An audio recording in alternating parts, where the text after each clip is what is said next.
السلام علیکم دوستو، ایک بار جبرائیل علیہ السلام نبی کریم صلی اللہ علیہ وآلہ وسلم کے پاس آئے تو آپ صلی اللہ علیہ وآلہ وسلم نے دیکھا کہ جبرائیل علیہ السلام کچھ پریشان ہے۔ آپ صلی اللہ علیہ وآلہ وسلم نے فرمایا جبرائیل کیا معاملہ ہے کہ آج میں آپ کو غمزدہ دیکھ رہا ہوں؟ تو جبرائیل علیہ السلام نے عرض کی، اے محبوب، کل میں اللہ پاک کے حکم سے جہنم کا نظارہ کر کے آیا ہوں، اس کو دیکھنے سے مجھ پہ غم کے آثار نمودار ہو رہے ہیں۔ نبی کریم صلی اللہ علیہ وسلم نے فرمایا کہ جبرائیل مجھے بھی جہنم کے حالات بتاؤ۔ جبرائیل نے عرض کی، جہنم کے کل 7 درجے ہیں اور ان میں سے جب سب سے نیچے والا درجہ ہے اللہ ان میں منافقوں کو رکھے گا، اس سے اوپر والے 6 درجے میں اللہ تعالیٰ مشرک لوگوں کو ڈالیں گے، اس سے اوپر 5ویں درجے میں اللہ سورج اور چاند کی پرستش کرنے والوں کو، عبادت کرنے والوں کو ڈالیں گے، 4تھے درجے میں اللہ پاک آتش پرست لوگوں کو ڈالیں گے، اور 3رے درجے میں اللہ پاک یہود کو ڈالیں گے، 2 درجے میں اللہ تعالیٰ عیسائیوں کو ڈالیں گے۔ یہ کہہ کر جبرائیل علیہ السلام خاموش ہو گئے تو نبی کریم صلی اللہ علیہ وسلم نے پوچھا، جبرائیل آپ خاموش کیوں ہو گئے؟ مجھے بتاؤ کہ پہلے درجے میں کون ہوگا؟ جبرائیل علیہ السلام نے عرض کیا کہ اے اللہ کے رسول، پہلے درجے میں اللہ پاک آپ کی امت کے گناہگاروں کو ڈالیں گے۔ جب نبی کریم صلی اللہ علیہ وسلم نے سنا کہ میری امت کو بھی جہنم میں ڈالا جائے گا تو آپ بے حد غمگین ہو گئے اور آپ نے اللہ کے حضور دعائیں کرنا شروع کر دی۔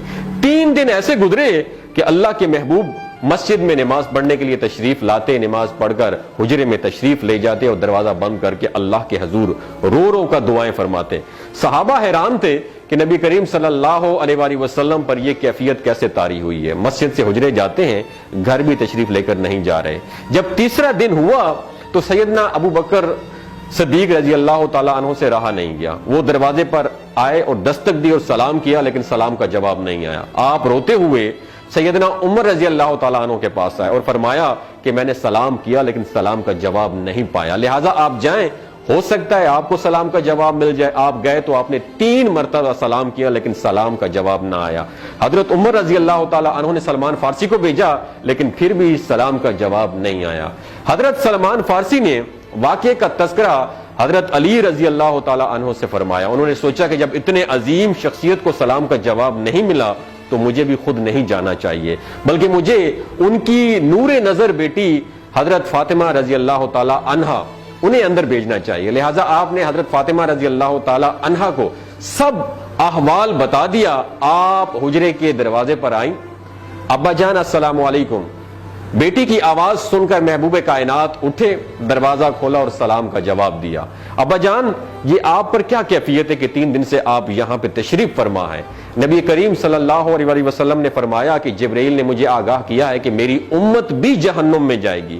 فاطمہ بیٹی، مجھے اپنی امت کے گناہگاروں کا غم کھائے جا رہا ہے اور میں اپنے مالک سے دعائیں کر رہا ہوں کہ اللہ ان کو معاف کر دے اور جہنم سے بری کر دے۔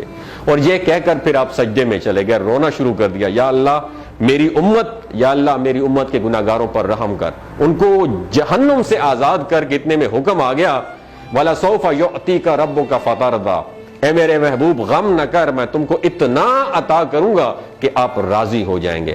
آپ خوشی سے کھل اٹھے اور فرمایا کہ لوگوں، اللہ نے مجھ سے وعدہ کر لیا ہے کہ روز قیامت مجھے میری امت کے معاملے میں خوب راضی کرے گا، اور میں اس وقت تک راضی نہیں ہوں گا جب تک میرا آخری امتی بھی جنت میں نہ چلا جائے۔ بولتے ہوئے آنکھوں سے آنسو آنا شروع ہو جاتے ہیں بندے کے، جب بندہ سوچتا ہے کہ ہمارا نبی صلی اللہ علیہ وسلم اتنا شفیق اور غم محسوس کرنے والا ہے اور بدلے میں ہم نے ان کو کیا دیا۔ آپ کا 1 سیکنڈ اس ویڈیو کو دوسرے لوگوں تک پہنچانے کا سورس ہے۔ میری آپ سے عاجزانہ اپیل ہے کہ لا حاصل اور بے مقصد پوسٹیں ہم شیئر کرتے رہتے ہیں، لیکن آج اپنے نبی کی رحمت کا یہ پہلو کہیں ہم سے مس نہ ہو جائے۔